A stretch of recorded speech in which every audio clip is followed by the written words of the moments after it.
die.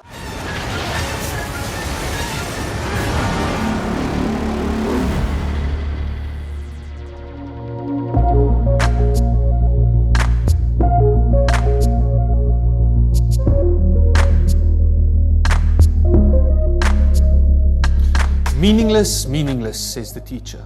Utterly meaningless. Everything is meaningless.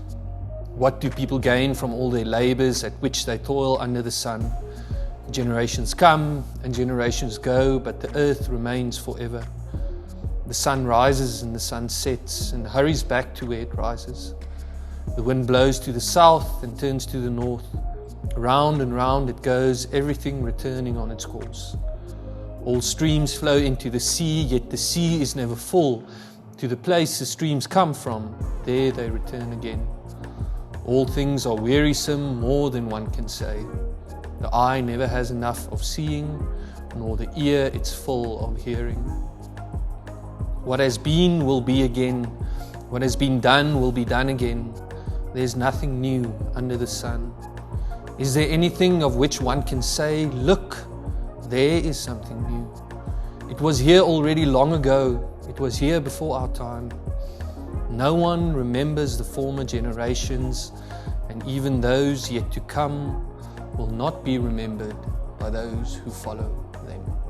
These are the words we find in Ecclesiastes, chapter 1, the opening words of this book. Ecclesiastes as a book is a difficult book. I think a lot of times when we encounter it for the first time, we wonder how did it find its place into the Bible? How did it find its place into Scripture? It doesn't seem that there's any hopeful message. It doesn't seem that there's any encouragement, any solace to be found.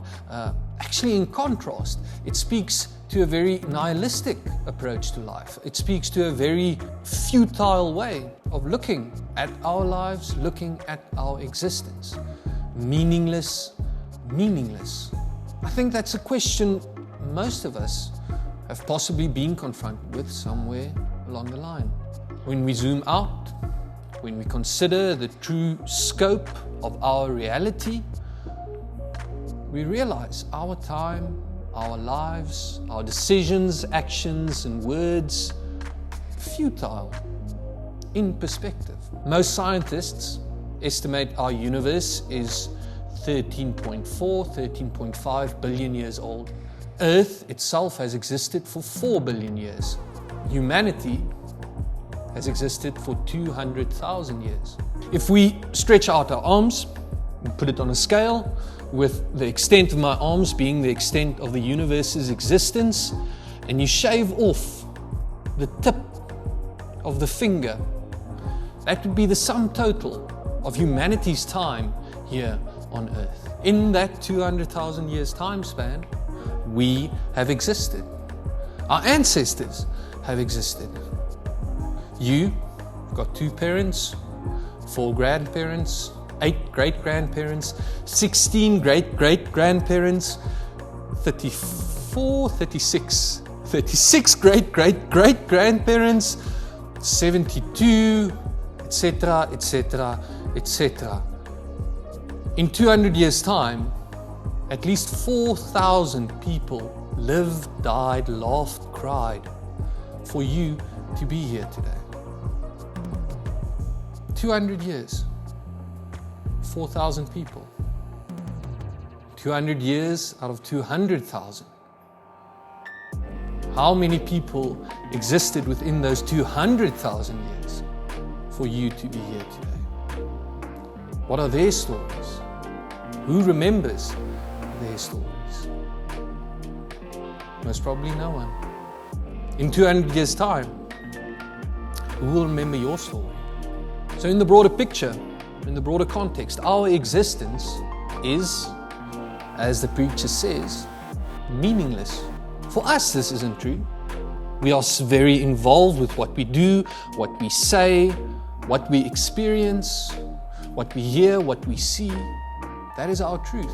Speaking of numbers in the billions, even numbers in the hundreds of thousands, we struggle to comprehend. So what do? We tend to ignore that. We tend to rather focus on the smaller, because the bigger overwhelms us. And what happens when we focus on the smaller?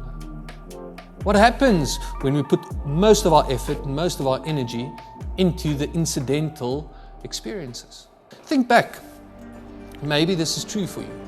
When you were small, 5, 6 years old, at preschool, it was break time, saw a group of kids playing. Maybe they were playing open the gate, hide and go seek, whatever it may be. You approach them, you're like, hey, for some spiel. And they told you no. Do you remember the hurt that caused you then? That feeling of rejection, the angst, the worry you maybe had of why do they not want me to play with?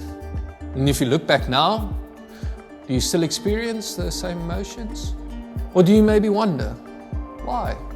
Why was I so concerned about what a group of 5-year-olds think of me?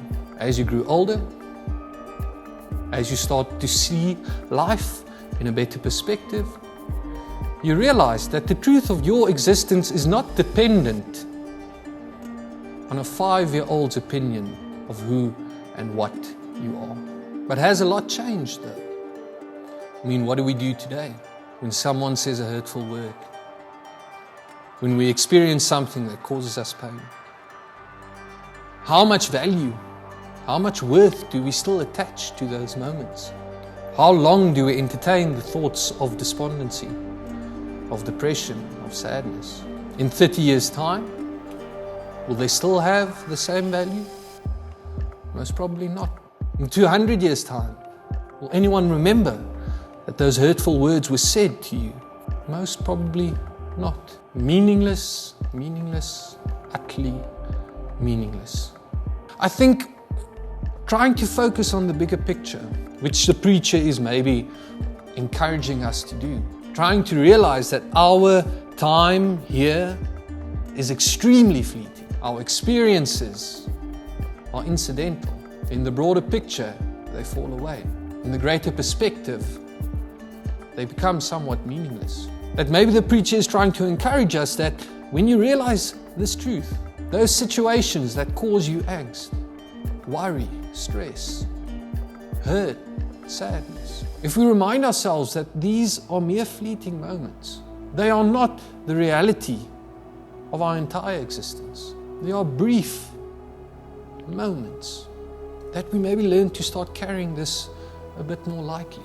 That we do not place so much effort and so much energy into that one specific word someone said towards us that caused us pain. That we remind ourselves, but meaningless.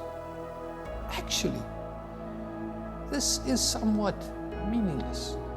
The same can probably be said for the positive experiences. Feelings of joy, contentment, love. Yet I do not think they are. Because these seem to be the eternal images that we have of who and what God is. God is never portrayed as the despondent one. God is portrayed as the joyous one, the loving one, the graceful one. The God we know and the God we worship tends to place much more emphasis on feelings of love, joy, gratitude, grace. And it seems to be that these experiences can be a bit more eternal than the incidental moments of rejection. These incidental experiences become even more meaningless when they are confronted with the eternal. When we remember who and what the eternal truly is. That above all else, our God is love. And that love remains. Sadness falls away, love remains. Rejection falls away, love remains. And maybe in the bigger picture, that's what God has been trying to teach us all along. That to love one another, to love ourselves, to love the other, has an eternal value that can never be meaningless. And our moments of rejection, our moments of hurt, pain, they fall away when we are confronted with the eternal lover, the eternal healer, the eternal God.